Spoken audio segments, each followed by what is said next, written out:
Well, that happened.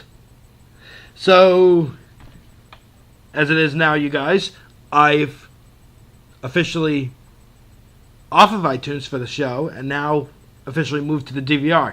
Does watching it on TV make it any better? Not a snowball's chance in hell. Well, actually, yes, a snowball's chance in hell, because the snowball will melt very quickly.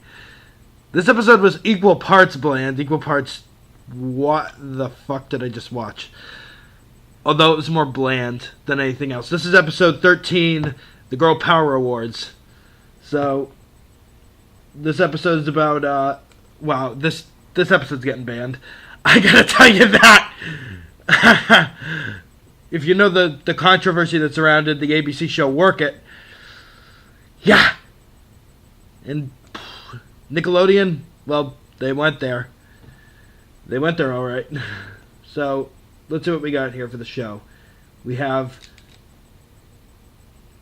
Babe and Kenzie are given an invitation to a award show called the Girl Power Awards, which honors them for their achievement in being able to successfully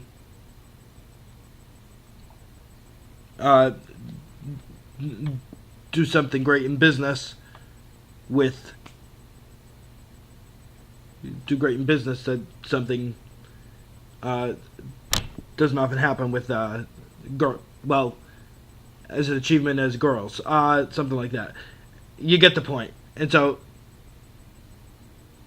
they get dressed up and they go there because Babe is so desperate to go there because she really, really wants a trophy. She's never won a trophy in her life. And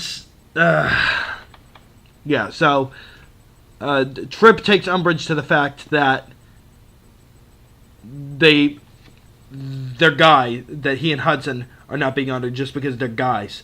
So they make the decision. Well, Babe and Kenzie go there and they discover that it's run by two desperate boys who made the whole thing up just so they could get all the girls in the room and hit on them.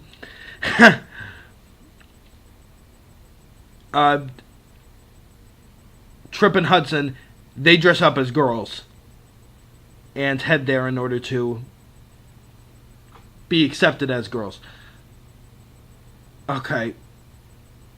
With all the controversy surrounding the transgender community, to play this for laughs and to not only to do it in such an insulting manner is clearly going to rub some people the wrong way.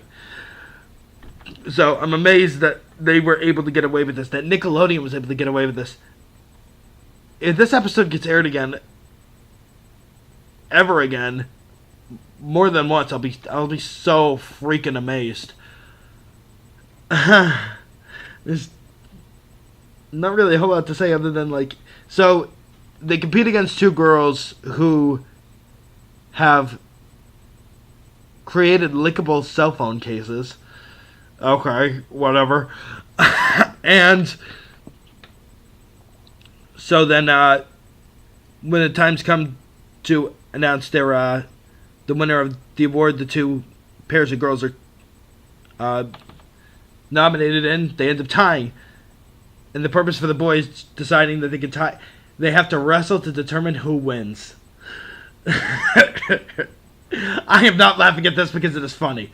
I am laughing at it because I just cannot believe that they hit this low.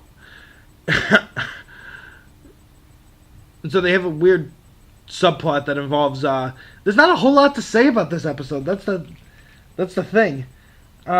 Just the primaries involving it. Just that this whole idea is just sexist, and it's like shockingly offensive. And while they probably didn't intend for the episode to have the impact it had, it clearly does. Which I'm not sure how everybody else has reacted to this episode, but clearly, like, this is wrong. This shouldn't be the way it's going. This shouldn't be happening. Especially a Nick show.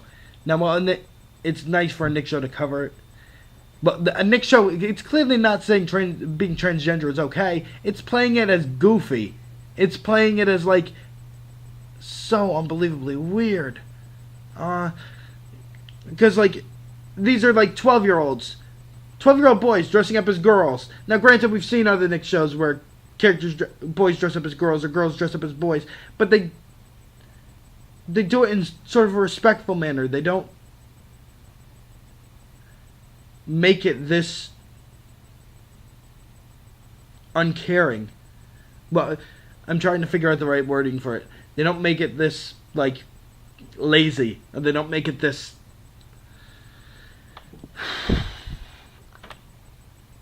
The fact is that we live in a community where a lot of people take this stuff very seriously. We live in a country where people take this stuff seriously. And the slightest... If you've seen John Oliver's take on the transgender community on Last Week Tonight, I mean, like, he makes very valid and impressive points about what can happen and why it is wrong for people to be unjustly treated because they prefer to be a different gender over the one that they are.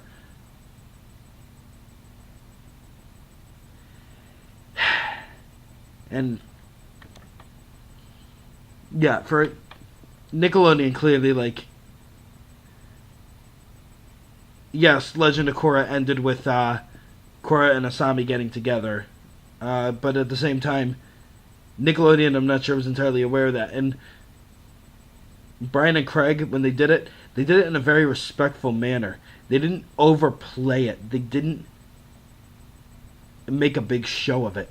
They just put it in there very subtly and with the utmost respect.